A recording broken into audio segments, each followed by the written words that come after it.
Have you ever helped someone and later felt sorry? Let's see how this happens in today's story. Greg works as a porter at the Shepton Hotel in New York.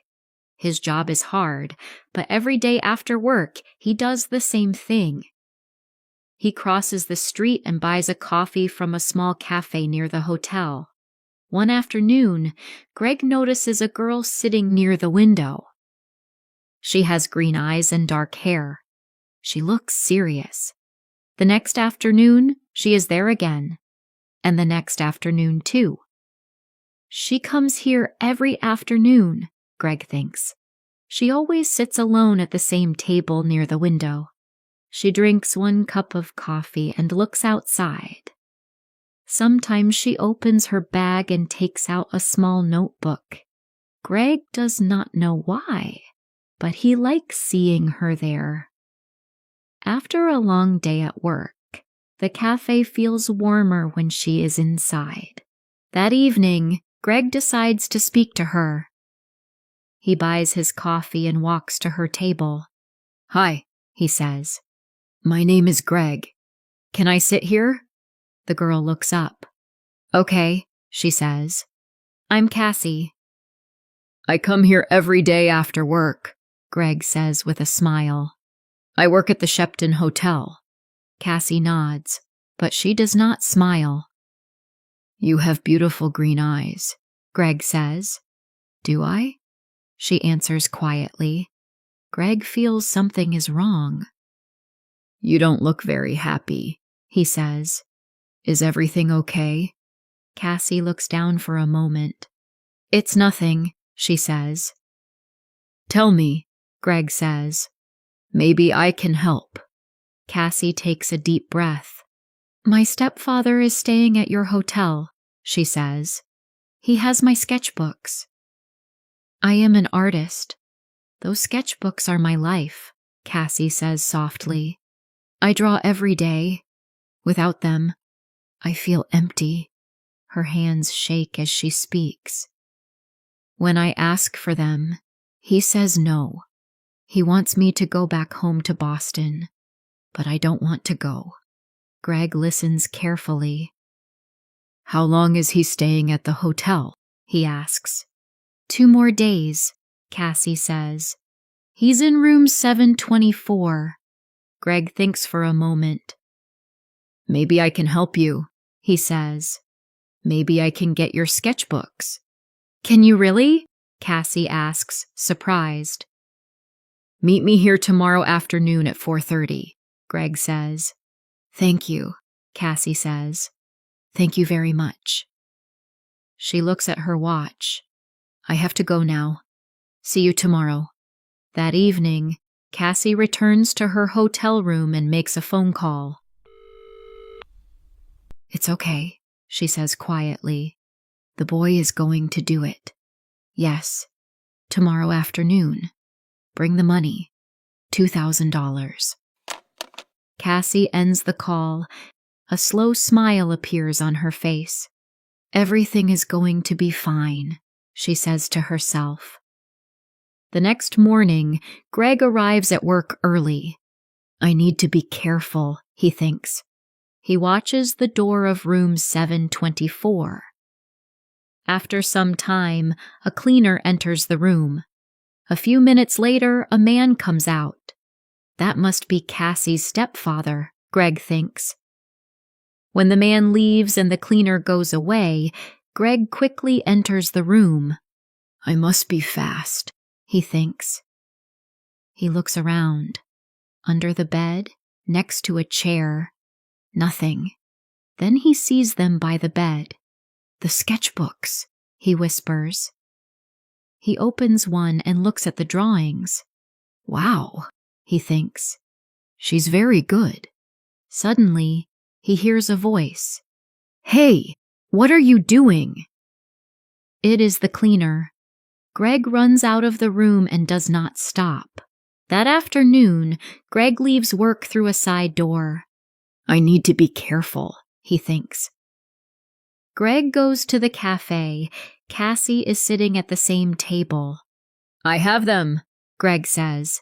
He puts the sketchbooks on the table. That's wonderful, Cassie says. How can I thank you?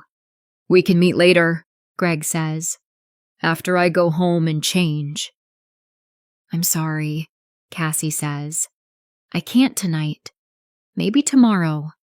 Okay, Greg says. Tomorrow evening at 6, Cassie says. Here. Cassie stands up to leave. Don't forget your key, Greg says. Oh, thanks, Cassie says quickly. She takes it and leaves. Greg finishes his coffee. Then he sees his friend Mike, who also works at the hotel. Greg, Mike says seriously, you're in trouble. What's wrong? Greg asks. Jake Russo's sketchbooks are missing, Mike says. And the cameras show you coming out of room 724. Who is Jake Russo? Greg asks. Mike looks at him. He's a famous artist. His drawings are worth thousands of dollars. Greg feels sick. A girl has the sketchbooks, Greg says. He tells Mike everything about Cassie. When Greg finishes, Mike shakes his head. That's not true, Mike says. Jake Russo doesn't have a wife or a stepdaughter. Greg feels cold. He understands now. He was deceived. You must find that girl, Mike says. And you must do it before the police find you. I was stupid, he says quietly. I trusted her. Greg walks toward his small apartment. When he sees a police car near the street, he stops. They are looking for me, he thinks. That night, Greg sleeps on a train in the subway. The night is long and cold. Greg does not sleep well. He keeps thinking about Cassie and the green eyes that fooled him. Early the next morning, a cleaner wakes him. You can't sleep here, the man says. As Greg stands up, a man nearby looks at his newspaper, then at Greg. It's him, the man thinks. The hotel porter. Greg sees his own picture on the front page. Oh no, he thinks. I have to get out of here. Greg runs and goes to Mike's apartment. I need different clothes, Greg says. I can't go home. I know, Mike says. Come in. Do you know where the girl is? Mike asks. No, Greg says. Then he stops. Wait, her key. It's a key to the Dolphin Hotel. That's near 42nd Street, Mike says. I have to stop her, he says, and runs out of the apartment. 20 minutes later, Greg is near the Dolphin Hotel. Then he sees Cassie come out. Cassie, he calls. She looks at him but does not stop. She gets into a car.